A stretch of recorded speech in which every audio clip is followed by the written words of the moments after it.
Ashama alliin sinamni sa'anamni qeefra'een maatii faatiin hundu nagaadhaa siniin jennee jirra. Oromiyaa Broadcasting Network sagalee uummataarraa qophiin keenya kan mijuu dilbataatti fufee jira. Qophii yeroo jaalalaa sin biraan ga'uudhaaf jenna hanga xumuraatti akka sin faana turtan kabajaaf jaalala guddaadhaan sin affeerra. Karaa ergaa gabaabaa 8331 yaajaa jettanii yeroo jaalalaa irratti warri muuxannoo gaarii qabdan warri akkasumas dhimmoota garaagaraa jaalalaa irratti dabarfachuu ergaa barbaadanis hirmaachuu hin dandeessu. Karaan ergaa gabaabaa gasiniif banaadha waan ta'eef irratti hirmaadhaa sinin jenna. Keessummaan keenya yeroo jaalalaa har'aa eenyu jechuun keessan nafuu keessummaan keenya istiidiyootti argamee jira. Amma garuma isaatti kan isin dabarsu ta'a bakka jirtanitti yeroo gaarii hunduma keenyaaf ta'u baga nagaan dhufte. Baga nagaan dhufte. Wala barroo hordoftoota keenya wajjin eenyuun jedhamta? Maqaan koo Isheetuu Tayiraa jedhama. Bakki dhaloonni kiyya godina Wallagga Lixaa naannolee kabbaa magaalaa Bubbeeti. Akkam qophii yeroo jaalalaan hordofta? Qophii yeroo jaalalaa hordofa. Jaallatta? Qophii baay'ee bareedaadha. Qophii baay'ee jaalladhuudha. Isheetuu maaltu fidee gara kana seenaa jaalala keetiirraa jalqabuu dandeenya? Anis hordoftoota wajjin hordofuudhaaf fedhii guddaan qaba. Ani kanan hiriyaa jaalallee nan qabu ture. Nama tokko wajjin wal barree karaa Facebookidha. Achiin wal barree turre otoo haay waliin jennu san booda wal barannee walitti dhufeenya keenya achumaan cimsinee otoo nagaa wal gaafannu oltee bultee nagaa wal gaafannu san booda gara tapha jaalalaatti dhufne. Yeroo kana isheen biyya biraadha turte. Eessa turte? Biyya hambaa turte san isii. Na gaafa akka carraan yeroo hojiitti hojiin hojjedhaan ture hojii na dhufaan jiranaan jette yeroo sana lola ture gara eessatti akka ta'e kanan beekne naannoo Arabarraa ijoollee keenya baay'ee intinaachaa turan baay'ee mana hidhaatti naqaa turanii callisanii dhuma. Jalqaba isaa kanis wal bartan yoomidha barrisa? Bara 2010. Bara 2010 wal bartan. Asumatti wal bartan moo karuma toora miidiyaa hawaasaarraa wal bartan? Toora miidiyaa hawaasaatiin. Isheen immoo achuma gara biyya Arabaa jirti. Miidhuma hawaasaatiin haayidumaan hayi tokkittiidhaan. Jalqabeenyu jedheemi sanu yaadachiise. Anatu haayuu jedheemi. Akkamtu barteeni akkamtiin haayetteen suuraa see argite moo akkamti? Namni kun sabboontuudha beektaa? Sabboontuu wayiidha waa'ee Oromoof Oromummaa irratti nama tattaafatu kan nan jaalladha nama Oromoof Oromummaa irratti nama jajjabeessuuf. Waa'ee akkam taatanii sinnoo nagaadha akkana kanaan walitti dhufeenya akka kanaatti cimsine nuti. Akka kara sabboonummaa kanaan wal barree isheen haayi tokkittii sanaan dhufnee deebinee lafatti kun wal garree ijumaan wal garre. Jalqabame kan jalqaba sen waliin dudubbattan sun sana yaadachiisi gara jaalalaatti kan ittiin jijjiirtan. Isheen illee akka hojii hojjettuudha. Hojiin hojjedha jettee anis hojiin hojjedha bakka waliin hojjetanneeti keenya jijjiirree walitti dhufnee bultii ijaarrannaa waan jedhamudha. Nuti walii galtee wal baree asitti isheen dhuftee maatii keenyaan illee wal baree isheen illee wal na barsiiste ani illee wal barsiiseen. Booda isheen dalagaadhaaf deebitee deemte. Dhuftee wal bartanii maatiillee wal barsiistanii deebitee deemte. Isa deebitee deemtu dubbiin xiqqoo ishee ni naaftii walii galteen keenya lalaaffistee hin dhiisee yeroo sana amma rifeensaan hojjedha. Neetwoorkii baay'ee balleessaa turan waayifaayi hundatu badaa ture magaalaa kana. Wi-Fi ni yuun dalagu ture. Fe'eessa Finfinnee qofaa dalagaa ture yeroos. Innaa an daataan hin hojjetu Wi-Fi hin dhibe asii hojii yoon dhiisee deeme maamilli na duraa faca'a. Hojiin xiqqoo. Innaa maalii neetwoorkiin hin jiru ati maaliifi daataa naabanii daataan bantuu. Neetwoorkiitu hin jiru malee ani daataa cufee miti nama bira bilbilii gaafadhu akka Adaamaa keessatti daataan hojjechaa jiru gaafadhu neetwoorkiin hin jiru malee an daataa sirraan cufne kana inaaf rabshaanatti gootii san boodan deeme dhaqeen sagalee waraabee fi WhatsAppidhaan sagalee waraabee fi Finfinneetti dhaqee haga seenuufitti san sagalee kaa'ee fi an asin deebi'a dalagaatti. Osoo kanaan jiru an gaayoo isin yoo nan arginu ooltee buluu hin dandeessu ta'e anoo hin beekne itti meera waan tokko rakkoon hin jiru. Ani nagaadha homaa waan tokko rakkoon hin jiru hojii hojjedhu. Bilbila immoo callistee hin bilbilini. Bilbila hin bilbilini. Torbanitti tokko yoo wal agarre ni ga'a.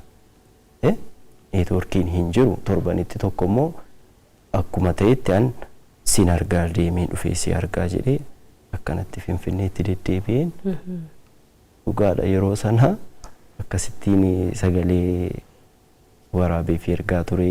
Eega neetworkiin dhufee immoo daayirektiirri achitti bilbilaafiin ture anis. Innaa xiqqoo gaasheen deebitee nan dhufa naan jettee dhuftee isa dhuftus immoo waan walii gallee waa hedduu takka waliin haasofne waan walii gallee waan haasofne sanarra deebitee yaada jijjiirtee ennaan walii galteen keenya bara 2013tti akka bultii ijaarrannee walii wajjin jiraannuudha. Garuu immoo san dura dalagachuudha qabna innee walii gallee akka sana immoo deebi'ee ta'uu didee. Ammatu walitti hin bu'in dura jaalalli isheen siif qabdu akkam ture yaatas kan qabduuf akkamittiin jaalala keessan immoo yaadachiisi. Bareedaa ture. Bareedaa ture haalaan. Anillee nan jaalladha isheenillee na jaallatti. Baay'ee natti tolee tureyyuu. Jaalalli isheen naaf qabdu baay'ee gaariidha. Atasii deemtee sagalee kee dhaga'uudhaaf jettee wanti isheen barbaaddu sun waan si jaallattuuf mitiire jaalala waan si qabdu. Waan na jaallattuuf egaalaadha. Amma gaa yeroo kanatti nan muddame beektaa muddama keessan galee. Amma hojii nan hojjedhu kun baay'ee hojii mana rifeensaati sii galee namni tokko kaarraa kastamariin tokko yoo dhufee maamilli tokko yoo dhufee si dhabe ni deema bakka biraa deema achumaan achitti maamila ta'a. Naaf deemu dide galgala dadhabeen galee rafaa yeroo dheeraa akka naasufsiisu barbaaddi ture na naasufsiisaa utuma jennu kun gaa awwaan isheen an gama kiyyaan kana kalan si buufachiisee onaan jettee naana jettu malee I don't know. Kan yeroo dhumaatiif isheen sitti mufatte maal yaadatta maaltu jira itu jaalala akkas wal jaallattanii isheentu si barbaaddu ati immoo jaallattuuni dhamtiire wanti kun kan mudate kan dhumaa maal yaadattati kan walitti buuseerattee yaaddu si biras rakkoo yoo jiraate. Ana bira rakkoon yoo jiraate egaa rakkoo ana bira jiru ani rakkoo kana narra jira jedhee dubbachuun natti ulfaata maaliif isheedha malee an rakkoo kanatu sirra jira yoo naan jette isheen naan jettu malee hangama kiyyaanii kana jechuun natti ulfaata. Waan balleessite wanta qabdu qabdu. Waan hin balleesse hin qabu jedheen yaada hin qabu waan hin balleesse. Ndaama walii galtee jabaa qabna turre beektaa. Walii galtee jabaa qabna turre. Akka ka'umsaatti wanti walitti sin buuse maalidha jettee yaaddareeti gama isheetiinis waan jiru mukaasuu dandeessa. Gama isheetiin waan walitti nu buusee jiru maal naan jette an yaadadhu beektaa. Baay'ee ittaaree waan kanaa baay'ee aareetiin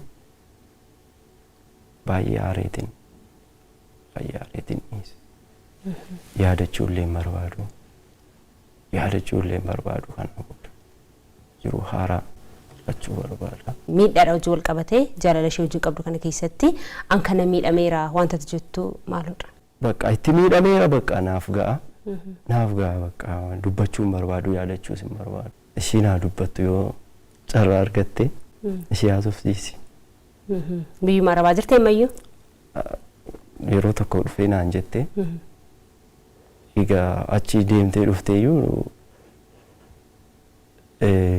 dhuftee turte eegasii wal agarree Finfinnee obboleettii kiyya tokko biratti na yaamte. An sa'aatii sanatti dhaquun barbaanne beektaa dhuftee kottu naan jette na yaamte gara Finfinnee kottu. Ani ijoollee eegan gara hojii konkolaachisaatti eegan dhufe ijoollee tamaariin sarvisii nan deddeebisa. Naan kottu naan jette ani ijoollee barattootan qaba. Tokkitti sanbata guddaa sanbataa fi sanbata lammeen malee guyyaa boqonnaadha hin qabu. Naan sanbata duraa kottu jette. Sanbata guddaa sanbata duraadha huccuu nan miiccadhaan pirogiraaman qaba torbee dhufutti na beellamiin jedheen. Isa ammaa kana malee hin ta'u. Torbee dhufutti na beellami torbee dhufuun nan dhufa. Amma dhuftee amma kottu maali anni waan akkana hin ta'u. Sanbata duraa isa kana dhuftu malee akkas inni dhufu naan mijatu karooran qaban naan mijatu karoora koo keessa hin jiru waan guyyaa boqonnaa kiyyaati kuniin jedheen irraa didee achumaan dhufuu dide jettee naasin bilbille. Waan akkasiin jenna. Kan sila si gaafadhe jechuudha. Ka'umsa wal dhabdee keessaniitiif kan ta'e kanadha jechuudha. Kun koo wal dhabdee jedhama. Kun koo eega xumura irratti isa xumuraadha. Isa xumuraa kan itti adda galle akka isa kana ture. Walitti dhufeenya keessan kana keessatti maatiin illee beekuu itti tamteere. Wal barsiisteetta maatii hojii waan ta'eef walitti isin fiduudhaaf walitti isin araarsuudhaaf waan yaallee isaan hiriyooti keessa maatiinis yoo ta'e. Isaan gana na eegaa turan kana beeku gaa'e na beekuri na eegaa turan angaran itti dubbadhu wallaalee anqubaa kiyyatti asiin jiraadha. Isaan akka waan ani ishee wajjin jiraachaa jirutti na beekan malee akka waan anqubaa kiyya jiraachaa jirutti nan beekanis. Rakkoo isinirra ga'e yookiin immoo waan isin mudate kana hin dubbanneeti himne? Inni dubbanne beektaa. Isheen eessa jirti amma? Anuun beeku. Quban qabdu? Anuu quban qabu. Ergasii amma yoomidha kan isin xumura adda baatan yookiin immoo hafuura walillee dhabdan yoo? Ture gaa'ee ani gusuma sanuu gaafa dhufte maal beektaa? Bilbiluma kan kuu kanati eenyu jettee natti bilbilte obboleessa kiyya tokko kenneefiin ture yoo na dhabdellee isa na gaafadhu waan jedhamu takka. Kan keemoo? Obboleessa kiyya anuma irratti bilbilte obboleessa kiyya maqaa natti dhoofteeti awwaluu miti. Maali anuma lakki anuma maal gaa'ee anuma immoo maqaa koo waamte immoo maali jedheen. Beekaa bilbila obboleessa kee kenniteefiyeeti? Gaaf sana gaa'ii beekaa jechuun kiyya amma yoo nama gaafatan tokko amma yoo anaan na dhabde akka isheen isa na gaafattuuf sii galee. Akkamitti immoo kaastereeti bilbilicha?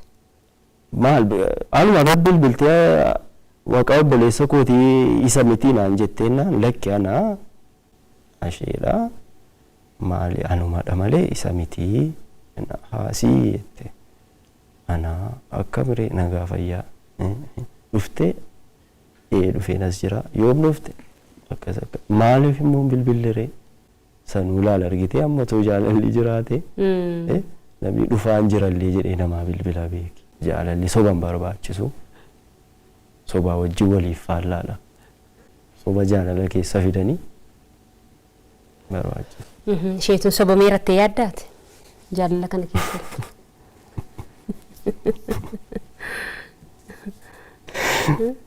Soba meerattaa? Baay'ee. Sanatti? Naaf gaafadha. Himuuman barbaanne. Namoota gara hariiroo jaalalaatti galuudhaaf gaa'ela wajjin ijaarrachuudhaaf karaa dheeraa wajjin deemuudhaaf karoora yommuu qabaatan kan hundumaatiif bu'uurri jaalaladha. Jaalala keessatti immoo waan baay'eetu nama mudata akka namni yaadee manaa ba'eetti xumura isaa ta'uu dhiisuu danda'a akka namni sun karoorfatetti fiixa ba'uu dhiisuu danda'a waan baay'eetu jira waan ta'eef wanta sirra ga'eerraa kaastee jaalalatti warri galan jalqabarraa kaasanii maal gochuu qabu haala kamiin adeemuu qabu jettee wanta xidhaamtu yoo jiraate. Nam tokko akkanumatti nama taateef kasi jaallatu ni jira kan immoo faayidaadhaaf si jaallatu jira kan maallaqaaf si jaallatu illee ni jira isa kan kana keessaa gaa namni keessaa ilaallatee nama ta'uu qofaaf namni gahaadha beektaa waan hundumaa dura nama beektaa namni gaafa dhalatu harka qullaa dhalata qullaa dhallee dhalata san booda barootumaaf guyyoota keessa hojjetee rabbillee nama gargaara malee kanaan achi warri waan faayidaa ijaa mul'atu irratti hundaa'anii waa tokko gadhaabuuf yaalanii wanti mul'atu sun gaafa badee ni badanii jechuudha. Akkasi. Kanaafuu jaalallee kophaa isaayyuu ga'a jechaa jirta. Jaalalli kophaa ni ga'a jaalalli ni ga'a bara jaalalli koo bara addunyaa lafa kanarra bara bal'aadhaan lafti kun jaalalumatu dhimnaan namni kun akkana waluun kura malee maali namni kun nama wajjin jiraata ammatu nam tokko qabu bakka kophaa tokko bakka wanti hundi jiru nama tokko kophaa isaa kaanii hin jiraatu maaliifi namni nama wajjin jiraata namni malee waan faayidaa irratti hundaa'ee wal ganee wal bira ka darbu sun barbaachistu jedha. Ergaa yoo qabaatte jaalallee keetiif nu daawwachaa jirti ta'uu danda'a akkamatu jettee gaa as jiraachuu dandeessi. Jaalallee kee hin jedhin kaa. Jaalallee kee duraanii. Jaalallee kee duraanii. Ani waan hin jedhuun hin qabu. Nagaan jiraadhu jedhaan bakka jirtutti nagaan jiraadhu. Homaan sirra laalli jedhi. Niituun si yaadu anoo hin gabbaddu isa of keessaa qaba. Waan tokko ani gammachuun qabu itti sirbuufis sirbaan kun qophii biraati yoo ta'e haa ta'u malee. Lakki bakkuma jirtutti nagaan jiraadhu kan jedhutu jira kaa. Isa akkuma feete haa ta'u. Gara fuulduraatti maalni karoorri isheetuun gara kamitti maal yaadaa jireenyi sababa garaa garaatiin jaalala jalqabnee nuuf milkaa'uu dhiisuu danda'a. Jireenyi immoo itti fufaa waan ta'eef gara fuulduraatti maal karoorfattee jirta maal yaaddaa isa jedhume. Gara fuulduraatti kan karoorfadhee jiraadhu hojjechuudha bakka beekta hojii hojjechuu. Gama hojiitiin hojiin hojjetta. Gama jaalalaatiin. Gama jaalalaa kun beekta dubbiin gama jaalalaa kun dhaabbattee jirti. Asheetuun waan baay'ee gaa kaasteeti kanatti jirtu miidhaa guddaallee akka miidhamtee jirtu haasa'uu dhabuu keerraallee miira keellaallee hubachuun ni danda'ama waan ta'eef jaalalli immoo namni jaallachuunis ni jira jaallatamuunis waanuma jirudha hireen namaa gaa waan garaa garaa ta'uu danda'a addunyaa kana irratti yommuu jiraannu wanti gaariin akkuma wanti badan akkuma nu mudatu wanni gaariinis nama mudachuu danda'a waan ta'eef abdii kutachuun hin barbaachisu ati immoo qaxaleedha ogummaa garaa garaa nama qabdudha dargaggeessa ola deemaadha jaalala kanaan naaf milkoo ni jetanga kan abdii kutachuun waan sirriitti fakkaatu abdii kutannaa miti beekta abdii kutannaa miti abdiin kutanne maaliifi nan dhaabe waan kana nan dhiise malee abdiin kutanne nan dhaabe nan dhiise malee abdiin kutanne haa ta'u sastaana baay'ee gaariidha waan ati gara istiidiyoo keenyatti dhufte immoo keessumaa yeroo jaalalaa keenya taateef baay'ee si galateeffanna. Torban qophii yeroo jaalalaa kan biraatiin kan walitti deebinu taana kabajamtoota daawwattoota keenya hanga torbanitti torban hojii gaarii hunduma keenyaaf haa ta'u fayyaa ta'e galatoo. Okay, galatoo.